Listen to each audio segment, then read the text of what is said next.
আসসালামু আলাইকুম। আমি এখন রান্না করব খুব সহজ একটা কলমি শাকের আইটেম। একটু অন্য ধরনের যদিও, কিন্তু খাইতে যে কী মজা একবার বানালেই বুঝবেন। এটা থাকলে ভাত খাইতে আর অন্য কোনো তরকারির দরকার হয় না, এইটা দিয়েই থালা থালা ভাত খেয়ে ফেলতে পারবেন। তা আসেন দেখি শুরু করা যাক। আমি এখানে আধা কাপ মুসুর ডাল নিয়ে নিছি। এগুলোকে আমি ভালো মতো ধুয়ে ঘন্টা দেড়েক দুয়েক একটু ভিজায় রাখবো। আমি প্রায় 2 ঘন্টা ডালগুলা ভিজা রাখছিলাম। ভিজা রাখার পরে এই যে পানি টানি ফেলে ভালো মতো ধুয়ে নিছি। দেখেন ডালগুলা একটু ফিটে ফিটে গেছে, মানে খুলে খুলে গেছে।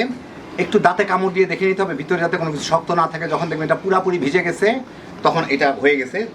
সেই পর্যন্ত এটা ভিজা রাখা ভালো, তাহলে দ্রুত গলে যাবে রান্নার সময়। আর আমি কিছু কলমি শাক, 3 আটি কলমি শাক এরকম ছোটো ছোটো করে কেটে নিচ্ছি। এখন আমি চুলায় 2 টেবিল চামচ সরিষার তেল দিয়ে তার মধ্যে 4টা শুকনা মরিচ আর 1 চা চামচ কালো জিরা ফোড়ন দিব। একটু নাড়ানাড়ি করেই এর মধ্যে আমি দিয়ে দিচ্ছি 2টা বড় বড় কোয়া রসুন আমি কুচি কুচি করে রাখছি, ওগুলা দিয়ে দিব।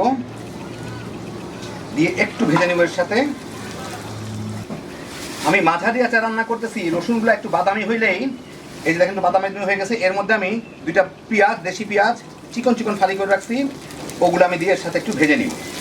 আমি কিন্তু মাঝারি আঁচে রান্না করতেছি।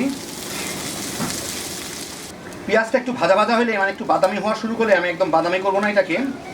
এর মধ্যে আমি দিয়ে দিব প্রায় 1 চা চামচের মতো হলুদের গুঁড়া, 1 চা চামচের মতো জিরার গুঁড়া, 2বারে দিলাম ছোটো চামচ দেখে।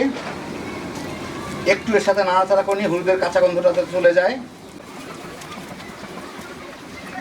এই কয়েক সেকেন্ডের মধ্যেই, 15-20 সেকেন্ডের মধ্যে হলুদের কাঁচা গন্ধটা চলে গেলে আমি এর মধ্যে এখন দিয়ে দিতে থাকবো শাকগুলাকে। শাক অনেক দেখা গেলেও এত থাকবে না, কিন্তু এগুলো সব মজে যাবে, মানে চিমা যাবে আর কি, অল্প হয়ে যাবে। একটু দিয়ে দেখে ওলট পালট করে দিলেই শাকটা গরমে নরম হয়ে যাবে।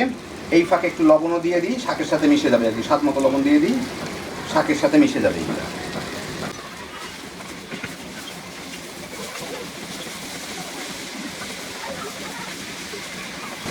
দেখেন শাকগুলো যত কমতে থাকতেছে, কমে যাচ্ছে, সাথে সাথে আমি আরও শাক দিয়ে সব শাকগুলোকে এর মধ্যে দিয়ে দিব আর কি। একটু নাড়াচাড়া করলেই, গরম পাইলেই শাকটা একদম চিমা যাবে আর কি। এইভাবে সব শাকগুলোকে আমি দিয়ে দিব।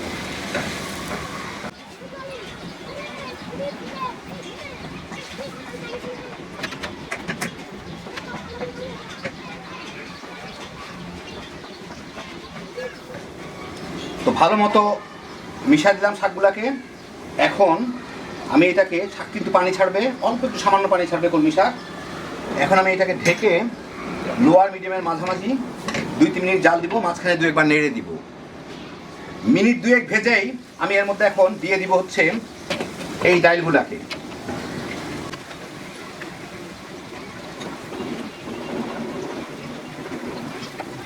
দিয়ে এর সাথে মিশায় ভালো মতো মিশায় নিয়ে আগে। এখন একটু মিডিয়াম আর লোর মাঝামাঝি আছে, এইটাকে ডালগুলাকে এর সাথে মিশায় একটু ভেজে নিব, ভিজা ভিজা থাকা অবস্থায়।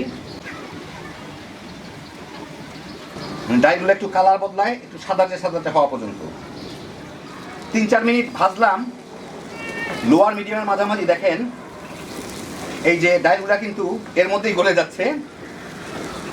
এটা কিন্তু একদম ডালটা গলায় ফেলা যাবে না, এটা ডালটা এমনভাবে রাখতে হবে ডাল যাতে একটু আস্তে আস্তে থাকে আর কি। এখন এর মধ্যে আমি সামান্য একটু পানি দিব, কয়েকটা ডাল হয় নাই, এর মধ্যে সামান্য একটু পানি দিব যাতে তলে লেগে না যায়, একদম শুকনা শুকনা হয়ে গেছে। আর একটু পানি দেই সামান্য, একটু ভিজা ভিজা থাকুক। দেখেন আমি মাখানোর পরে আপনারা বুঝতে পারতেছেন এটাতে কিন্তু কোনো ঝোল নাই, জাস্ট মাখা মাখা হয়েছে পানিটুকু। এই যে তেমন কোনো ঝোল নাই, এটা এমনি টেনে যাবে। এখন আমি এটাকে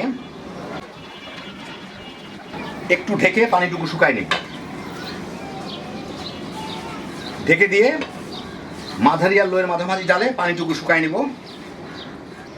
মিনিট 2-1 পরে কয়টা কাঁচামরিচ, লাল মরিচ দিয়ে এর মধ্যে, ফ্লেভারটা ভালো আসবে। এটা একটু মিশাই নিই। দেখেন পানিগুলো শুকাই গেছে প্রায়। আর কিছু করব না, এটাকে এখন আমি জাস্ট ঢাকা দিয়ে মিনিট 5 রেখে দিব। তারপরে আপনাদের আমি পরিবেশন করে দেখাচ্ছি। এই দেখেন হয়ে গেল আমার দারুণ মজার মুসুর ডাল দিয়ে কলমি শাক রান্না। এইভাবে একবার রান্না করে দেখেন, খুব অল্প মশলায় কম ঝামেলায় কী যে মজার একটা খাবার। একবার বানালেই বুঝতে পারবেন অন্য কোনো তরকারির দরকার হবে না, শুধু এইটা দিয়েই এক থালা ভাত তামা তামা করে খেয়ে ফেলাইবেন। হ্যাপি জোশের একটা আইটেম। আল্লাহ আপনাদের সবাইকে ভালো রাখুন, সুস্থ রাখুন, নিরাপদে রাখুন। ইনশাল্লাহ বেঁচে থাকলে আবার দেখা হবে। আল্লাহ হাফিজ।